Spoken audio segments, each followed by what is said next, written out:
Če se pogovarjamo spet o splošnem prepričanju, voda iz pipe je zdrava. Ne, voda iz pipe ni zdrava, voda iz pipe je toksična. Če gledamo, kaj vse gre v reke, kaj vse gre v podtalnice, kaj najdemo v, ne vem, destilatorju po destilaciji, ker je vidno, ta voda je toksična.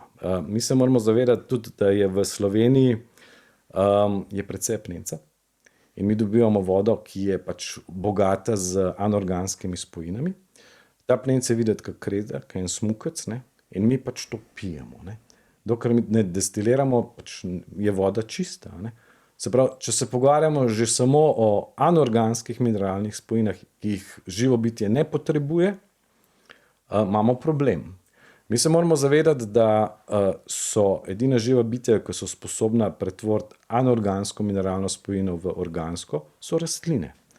V procesu fotosinteze, ker rabijo sonce, rabijo CO2. Zdaj ne vem, če te vprašam, a ti si sposoben delati fotosintezo? Ne znaš, nimaš klorofila. A si bil malo zelen prej? Aha, se pravi, mi nismo sposobni pretvoriti anorganske mineralne spojine v organsko. Če se že to pogovarja, ker to je vidno po destilaciji. Ja. Če se pogovarjamo še glede na analize vod, ki jih delajo, ki so javno dostopne, po vodovodih, po teh analiz je čudo.